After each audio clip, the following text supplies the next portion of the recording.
We start this half hour with our continuing coverage of the indictment of Bryan Kohberger, the man accused of murdering 4 University of Idaho students. Today we confirmed a secret grand jury has indicted Kohberger on all charges against him. That includes 4 counts of first-degree murder as well as burglary.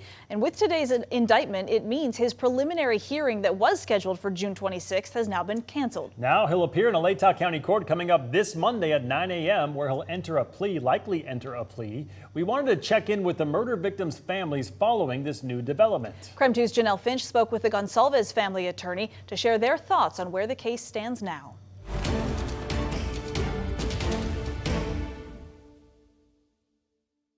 Shanon Gray says this indictment is good news. The judicial process is moving forward, but the time it took to get here hasn't been easy on the Goncalves family.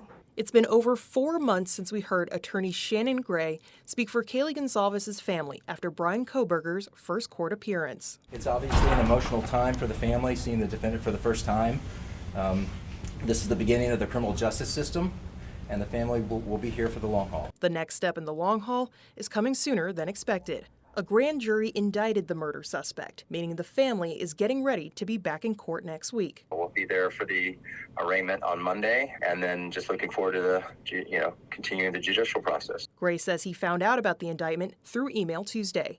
Up until then, he says the Goncalves family has been preparing to see Kohberger in June, a timeline he already had a problem with. Once you charge someone with on an information, you're normally a preliminary hearings within a couple weeks out, and they said 6 months out.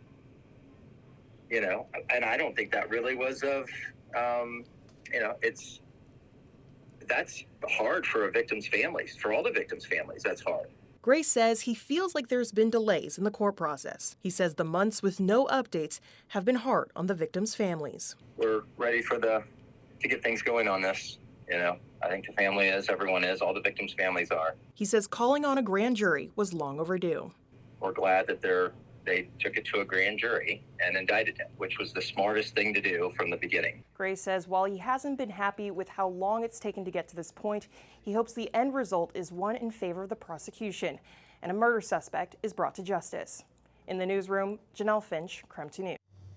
And we will continue to follow this story to the very end. In the meantime, you can watch all of our coverage on this case on our streaming platform, KREM 2+. It is free to download right now on Roku and Amazon Fire. And for the latest information, you can text us the word Moscow to 509-448-2000, and we'll send you a link to all of our reporting straight to your phone.